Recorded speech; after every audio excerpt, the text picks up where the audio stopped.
I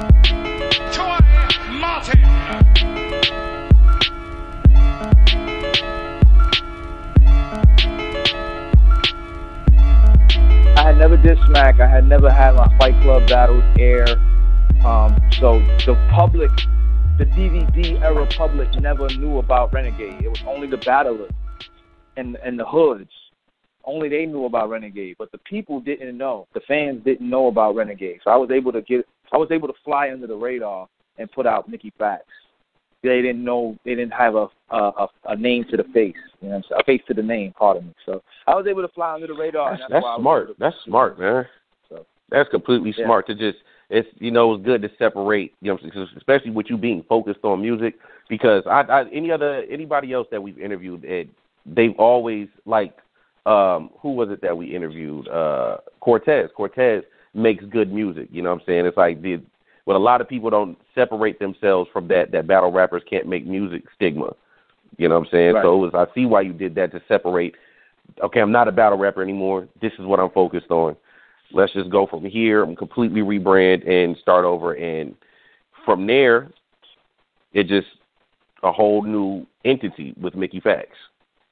Right. And I think a lot of the people saw that I wasn't even doing battle type songs either. Like, I feel like battlers, whatever's hot in music, they're gonna do that. They don't create something brand new out of nothing to create their own sound. So when I stopped battling, the first thing I did was say, I don't want to make any music like battlers, and I don't want to make any hip-hop music that people are doing right now. I want to sound completely different, so you really can't find this out that I'm Renegade. So I sampled NERD beats. And once I did that, that was it. That was pretty much it. Like, I was rapping. I was a lyrical nigga over NERD beats. And that's when I got Pharrell's attention. I was just about to say that. You got Pharrell's attention. Like, what was his reaction? You know what I'm saying? Like, how did that connection happen? Like, what did he say when he, caught wind of your project? Well, he didn't hear it until years later. He didn't hear it. I think actually he did hear it early on, but I didn't speak to him physically until 2009. And we were on tour together. We were doing a Heineken tour. We were in New Orleans. And he was like, yo, he loved the project. And there was, this song called Locked Away that he loved the most, which was the record I hated the most. But, he put that song on the Glow in the Dark mixtape. That tour that they did, the Glow in the Dark tour, my song was number 2 on that mixtape. It was right after Stronger. Stronger was number 1. My song was number 2. So that was a big deal at that time. Like, you know what I'm saying? Because I was an unsigned artist. You know what I'm saying? And I was buzzing in the streets in New York and on the blogs. But for Pharrell to do that on that tour mixtape, it was huge. You know what I'm saying? Especially at the time, he's one of the biggest producers in the fucking world. Right. Yeah, I mean, Pharrell at that time was huge. You know what I'm saying? He was NERD at the time, Justin Timberlake stuff, all of that. He was Pharrell. Yeah. You know what I mean? And that was in 2008, right? Well, that project came out in 2006, but that song was on the mixtape in 2009. Right, and so is that what, was that, now that was after, that song was on the mixtape after your freshman, that you was on because you like the Godfather, one of the Godfathers of the freshman list, right? So that came afterwards. Yeah, that came afterwards. I did the cover 2008, at the end of 2008, but that cover came out February 2009. And, that shook the internet up, you know what I'm saying, after already taking over the blogs in 2008. There wasn't one blog I wasn't on in 2008, you know what I'm saying? So when 2009 came around, there wasn't a magazine you couldn't open up that I wouldn't be in, you know what I'm saying? I was in every magazine you could think of, you know what I mean? So it's crazy. Shouts out to Double XL. There was a lot of heavy hitters that was on that cover, too. It's kind of ironic that where some of the guys are where you are right now. How did you go from there to linking up with Beasley, Chico, Smack, and North and them and incepting this new URL brand? So I didn't officially meet Beasley and Smack until I want to say the Goods versus Conceited battle. That was the first official time meeting Beasley and Smack. Mind you, I had been to pretty much every Smack battle, right? But I never met Smack. Like, do you see how people were able to see Smack and, like, nobody, we didn't know who Smack was back then. It was just we just thought it was the guy with the camera. Like, we just thought he was the guy with the camera. I thought it was always somebody else that was Smack. I didn't know that he was Smack, you know what I'm saying? Beasley would be there. I thought Beasley was Smack for a long time. I first met them. I first met them at the Goods and Conceited battle in 2010. It was right after I did my Honda commercial, and I was like the only quote unquote celebrity at the battle. I was like, when I walked into that building, it was like, yo, Mickey Factz is here. Oh my gosh, somebody who's not a battler who has some sort of stature is at the event. You know, because it was unheard of for anybody to come to those events. You know what I'm saying? So, you know, when I went there, you know, I spoke with, you know, Beasley and Chico. I didn't meet Smack until X Factor and Tech 9. And then Smack called me up to rap on the mic and things like that.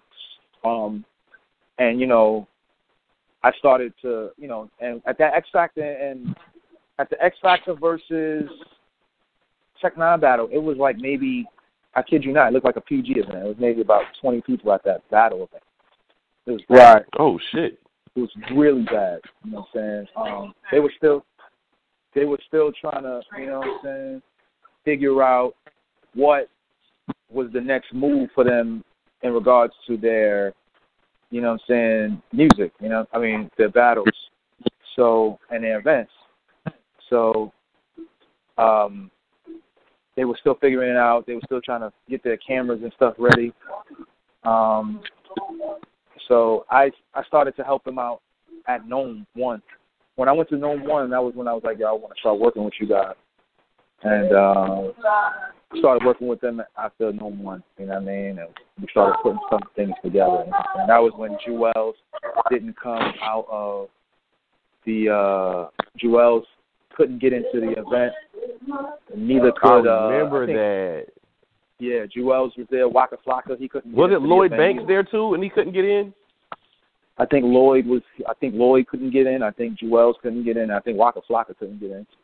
And at that moment, that's when we was like, we got to take it to the next level. And, you know, we decided to go to West Hall. That's crazy. I remember that floating around Twitter around that time too.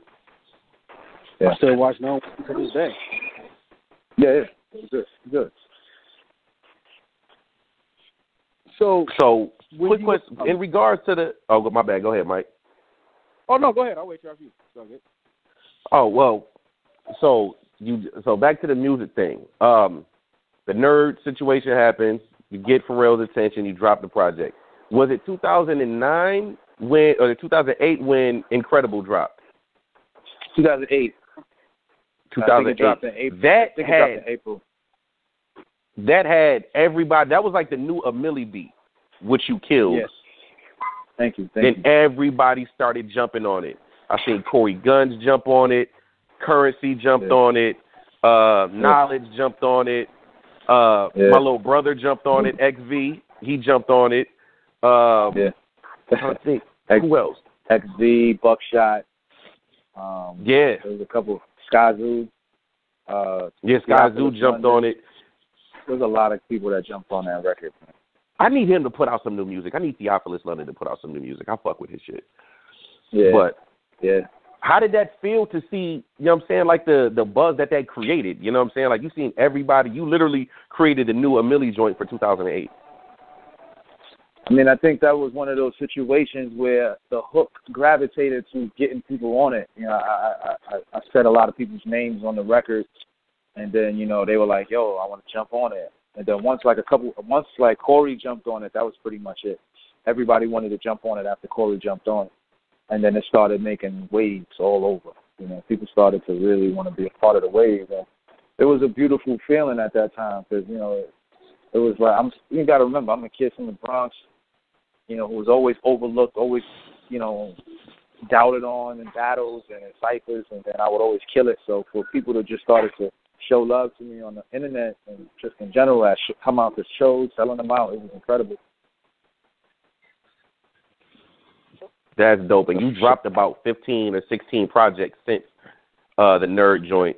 Which one was your favorite out of all your projects? Probably Mickey Mouse.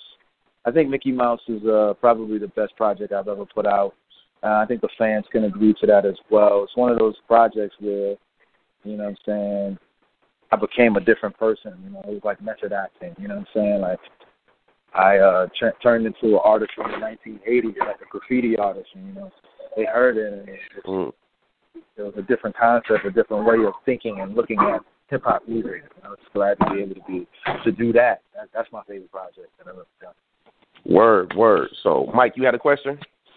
Yeah, I was kind of asking him more so about his insight after he got from the URL. Like, I wanted to know what his relationship was with what's your relationship with the URL right now, as far as you know, do you still contribute with him? Are you hoping to have a battle on him soon? Hopefully, you and King Los. I mean, at the moment, I speak to Beasley probably 6-7 times a week, just on a text level, and we talk about my career. We talk about, you know, what's happening with URL in general. So I mean, my relationship with URL in that regard is pretty good, man. If I want to go to an event, I just make a call, and I'm pretty much solidified to get in that event. Me and Norv is cool. I haven't spoken to Smack in a very long time. But Smack is one of those guys that's hard to reach anyway, so don't hope and try to spin it into anything. He's just a hard guy. You say you didn't even know. Yeah, he was Kaiser Sose for the first couple of years, so that's not surprising. Yeah, nobody knew what Smack looked like for a minute. Right. That's funny. So that's what Iron Solomon say. You probably wouldn't even recognize Smack without the beard. Nah, seriously, it's true. It's very true. So I mean, as far as a battle on URL, I mean, Beasley always asks me, and I always let him know. You know what I'm saying? You'll know when I'm ready. You know, he knows that I can make. Let's just get this to be clear. Like, the moment I say Beasley, I want to be on a URL, I'll get a battle with a snap of a finger. It's just I wanted to make sure it looks right. Like, you know what I'm saying? I feel like the Daylyt battle was a battle that was supposed to look right. You know what I mean? Like, it's just that he messed it up. I'm waiting for King Los to come back so me and him could kind of, it could be like industry versus battlers. But I don't know what Los is doing at the moment. I don't, you know, the last time I spoke to him, he was adamant about taking clips. And ooh, that would be nice. I don't know. I'd rather see. No, I don't know. I'd rather see Los versus Mickey Factz. Nah, I'm not. I'd want to see Mickey versus Lux and Clips versus Los. I mean, you know, it's funny. After this Flex freestyle, everybody's been saying Mickey versus Lux. I've been seeing that more and more. You versus Lux. I've been like saying that for about 3 years. Yeah, and it seems like if it was announced, like, you know, in a couple of weeks and stuff, I wouldn't be shocked. And I mean, I wouldn't be like, oh, I don't know, this came out of left field. I mean, I'd be less shocked over that if, you know, as opposed to Lux versus, you know, JC or one of these other guys, you know, calling him out or something. But you versus him, I would almost be less surprised in you versus him than Daylyt versus Lux. All right, no, I'm lying. I'll be just as it'll be right under that. I mean, a lot of people are calling for it right now. I mean, I speak to Lux pretty much all the time. I don't know. I mean, we would do it, you know, if the bags were right, but I don't know if that's something that either him or I is looking to do at the moment. I know that he does. I know that he is probably going to come back this year. I'm not too positive. But as far as me goes on URL, I mean, I let Beasley know once King Los confirms that he wants to return that I don't be having tickets for URL nonsense. So. I think once you and Los, like, when you and Los solidify yourselves on a card, that's probably going to be the fastest selling URL card ever. Hold on for a second, y'all. And I'm on an interview. Yeah. So. You got Instagram? Yeah. Just DM me and I'll What was y'all saying? I was saying that when you and Los, if and when it happens, that will probably be like the fastest selling out URL card ever. I can see that happening because people want to see you and Los on URL. Yeah. People want that. Yeah, I mean, I'm seeing it more and more lately. I'm seeing a lot of people saying that they want to see that. You know, I mean, for a long time, I even think Jay Black might start to push it now. You know what I'm saying? Because after this last freestyle, everybody, you know, really focusing on Man versus Lux. But I don't know if that's something that, you know, he wants to do. I don't know if it's something that I really want to do right now either, you know what I'm saying? But we'll see. Anything is possible. I mean, right now I got my eyes set on a DNA or O-Red. Those are the two guys that I'm probably right now. Whoa. That would be fire. That you and O-Red would be fire. That makes more sense than seeing you versus DNA. Yeah, so I think the Daylyt battle. Okay, the Daylyt battle. What's up? No, I didn't mean to cut you off, bro. My bad. No, you good. The Daylyt battle. When I saw that when it was first announced, I thought that could have been like one of those battles that the same feeling I had when I saw Nitty versus Av was announced. I knew that was going to be classic. I remember there was, I guess, Daylyt explained what happened. There was I guess, some kind of miscommunication going on or something happened, which caused him to go in there and pretty much throw the battle. Like, when you were up there seeing what he was doing, like, what was going through your head with his material, like hearing his material? I mean, when I was up there, I felt like I was wasting my time. I felt, you know, because I didn't have to do all of that. You know what I mean? Like, I didn't have to take out time out of my schedule to prepare rounds for him to do that. I mean, I thought his first round was, it wasn't directed towards me, but at least he got through it, and at least it was, you know, it was somewhat decent. But the second and third was just horrific. You know, if I would have had just a B+ Daylyt, we would be looking at candidate for Battle of the Year because my material was top notch. You know, I studied what I did wrong in my first return with Danja Zone, and I was like, okay, if I'm going to come back, it needs to be at a higher level. And I was letting Daylyt know. I'm like, yo, look, man, I'm not coming in here to play. Like, I'm tired of people saying I lost to Danja Zone. You know, I want to come in here and have a classic and then be left alone with this. But him dying on stage made it worse because now it's like, oh, I want to see Mickey again because I want to see him against some real challenge and this and this and that and that. And it's just like, oh boy, here we go. You know, so now it's I don't see how a lot of people have you losing the Danja Zone battle. I don't see that. Because I feel like you edged it, to be totally honest. I mean, I count it as a loss because I see more people. There are people who feel like I won, but I see more people saying Danja Zone won. So I don't want to be that bad. I don't want to be that guy that's like I beat Danja Zone. I don't want to be that guy. You'll never hear somebody admit that they lost. So I want to be that guy that's like, yo, look, check this out. I took the loss for Danja Zone. Because me taking that loss is what helped me to kick Daylyt ass, to be honest. Yeah. You know, there's a portion of that battle I can't even watch. When I turn into Renegade, I turn the battle off. So, you know what I mean? Like, I can't watch it. It's so bad to me. So, but the Daylyt battle, I can watch that. I can watch my rounds all day. I can watch them shits all day because I feel like you had really good shit. You had a lot of good shit in that Daylyt battle. Right. So, you know, that's how I feel about that, though. And was you pissed with Daylyt after that battle?